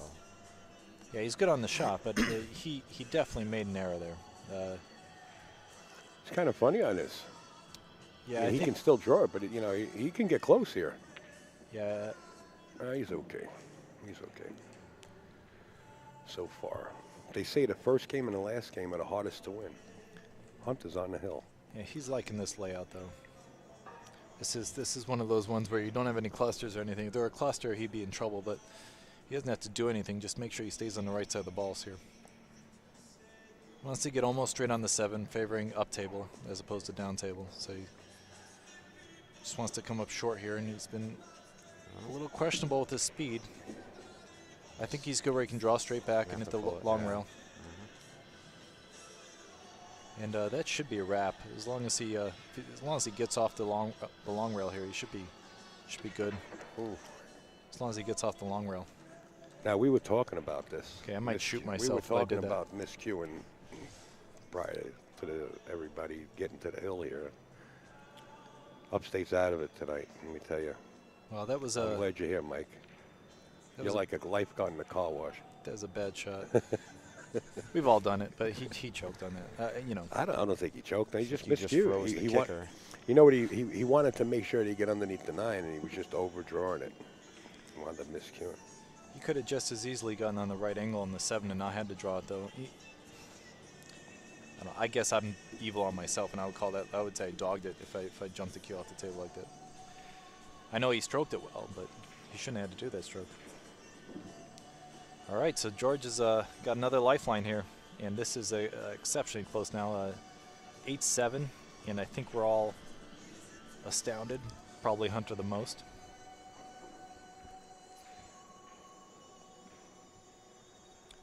But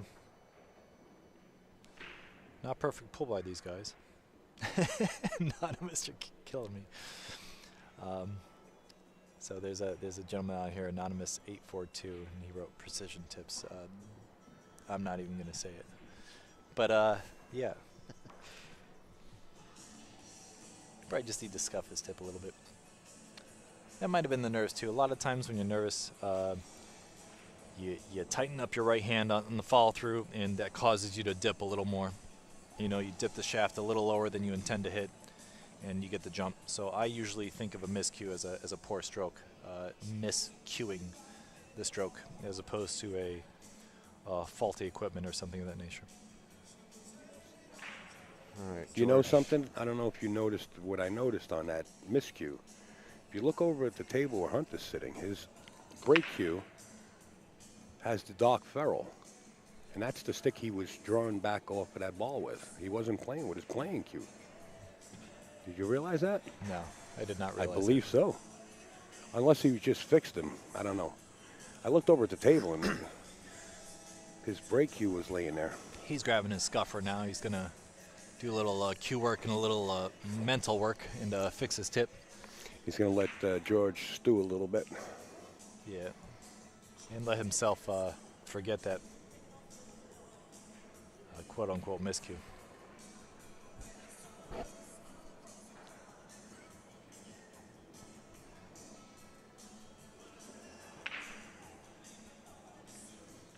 Not a move. He did miscue.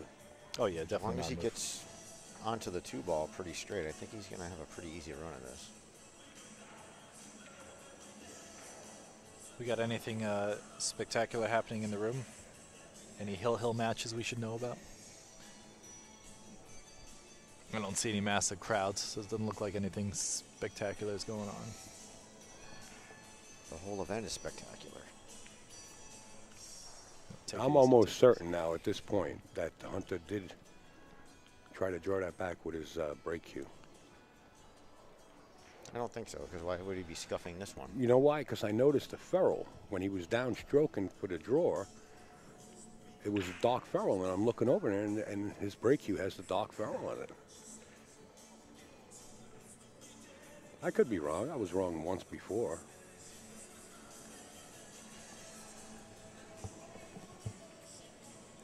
I will say that using Kamui chalk, I don't think I've ever miscued when I was using it. But Yeah, Kamui's good. Yeah, they're on board too. just sticks to the Oh Lord, tip well. Upstate might be getting a double cheeseburger here.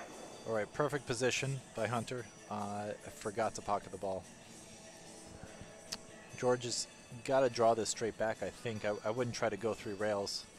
I believe the 8-ball is too big if you try to go through rails around the 2, around the 9 and 8. I think the right shot is to draw this straight back. He's kind of close to the rail, so I don't know about He could that. go one rail on the left side. So he went 2 rails. Okay, but he fended against overhitting it and getting behind the 8-ball, so he played a good shot there. He's going to go 2 rails again to the 3-ball. Maybe 3 rails. Let's watch the 6 here. Got to come in at short angle. You let that run natural, you wind up right behind the 6. Yeah, George played it short. He paid attention there. He's going to draw back, make sure he's above the 4 slightly. He doesn't want to get too thin on this ball.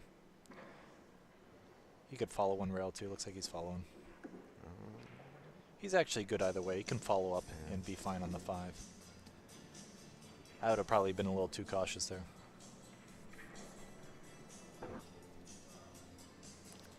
Danny Basovich is on the hill, 8-3 over Dawn Fox. It's the only match besides this one that's on the hill. Oh, Johnny won against Miller 9-0. Johnny Archer won that one. That was a good shot. Good speed. Yeah, he played for the corner there because the plate in the side, he couldn't have had enough speed on the 5 to play position for the side. So it was definitely the right play there. He's got a natural one railer towards the 8. He'll just try to get straight on the 8 so he can play a stop shot and then play a stop shot in the 9. And this rack should be over, and it should be hill, and we should all be excited and surprised at the same time. All except for Hunter. Hunter's surprised, I assure you. Well, I'll tell you what, if I he don't know loses about this excited, match, though. if he loses this match, I'm not going to ask him right away about that cue. I'm almost 99.9% sure. This is a huge turnaround. Huge turnaround. 8-8, Hill, folks. We'll All right, bring that guys. up on your monitor momentarily. While everyone's in excitement, we should probably mention their sponsors one last time. So we have Jorge Rodriguez is sponsored by Gotham Billiards, McDermott Cues, Baltimore City. What is it, Al? Baltimore City? Baltimore City Cues. Baltimore City Cues. It's a mobile outfit. Yep. They sell a bunch of products. And then the Artitude. Hunter is sponsored by Mez Cues and Precision Tips. Jacoby Custom Cues takes care of me. Predator Shafts also takes care of me, and Kamui Products. Also the House Pro at Amsterdam Billiards. I'd like to thank my wife, Christine Jagdale, and also Alex Paguline, friend and mentor. I'm his assistant captain for BTR. You can look on Alex's website, and I'll have some more stuff on that here after this new year. And I just want to put it out. I just want to put it out there that the window, the betting window, just opened up at the casino, folks, on this match. Yeah. Who do you got? I got the breaker. He's got the breaker in 9-ball. I don't know. Even though George has been The way he's been breaking and I can leaving tell you his one shot. thing. There's going to be some inspection done here. Yeah. You know, George, you gotta give it to George for coming back this match. He could have easily collapsed in just playing his B game, let it go, and he didn't. He focused, he refocused, punished Hunter for his mistakes, and we got a match. Both guys really didn't play their best game, but you got to commend the guy that came from behind a little more than the guy that was in the head the whole time, or in the lead.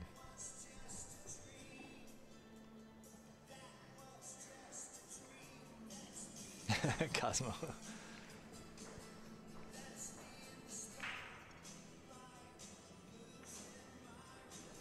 Do they have access to previous matches, Al, or is this just one live stream feed?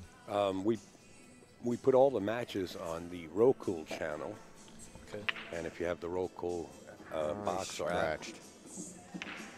you can watch them in about 3 weeks from now or 2 weeks. That's the worst thing he could have ever done. Yeah. Not only did he make balls, but he left it wide open for Hunter and scratched. You know, I gotta say, George's break this whole set was suspect, and I think is what really didn't allow him to sort of take control of this match. Hunter played a little off, and George played a little off, but I really believe that George's break was a critical factor in that. I'm surprised Hunter's not just taking this off the rail and popping off the rail a little more naturally. He must have a little more space there from the one in the rail than it looks. I think he wants to try to get that right angle to get that 3 in the side. I think he's going to play a 3 in the corner myself. He can come on rail between the 2 and the 4 as it lays now, and just try to get pretty straight on the 3, favoring the left side of the table or the side he's shooting from. And the reason I wouldn't play for the side is because if you go too far, now you've got a lot of work to get on this 5-ball, or the 4-ball, because the 4-ball is the ball that's a little higher. So now he's going to have to go to the rail and back out. I'm not saying he's not going to get shape, but this hill becomes a little more demanding, and you have to judge your speed perfectly, which he did. So maybe that was the right shot, Gene. I don't know. He's going to follow up a little bit, take the 5 in the other corner. Try to get almost straight. Make sure he has a little angle so he can get towards the 8-ball. He's going to play the 8-ball, play a stop shot, and play the 9 in the opposite corner. Assuming he gets pretty straight on this, if he has any angle, he'll be able to manipulate the cue. Al said the Roku channel for the other matches. Correct. And is that free, Al, or is that cost? Or? Free. There's no charge. Wow. No charge at all. Put you guys in for a treat from Al. Well, I knew a lot of matches from past years are on there too. Yeah. A lot of great matches. I watch it a lot, and I'm practicing in my basement. I'll throw All it right, on guys. the Roku. So And looks there like it Hunter is. Lombardo gets out. And Hunter gets the W at Hill Hill. Wow. The And, break. tough mental break, game the right break, there. The break. Tough mental game right there went on. I want to thank Mike Yetnick and Gene Hunt, the beer connoisseur. Is that how you say it? Sure. Connoisseur? I think I pronounced that wrong. Yeah. Connoisseur. Connoisseur, that's what I'm looking Connoisseur. for. Yeah. There you go. Upstate's a little under the weather right now. And Michael Yetnick, once again, folks. Thanks, guys. Thank you, Al. Al, thanks for having me. Guys, Thanks, have a good Mike. night. Thanks, Gene.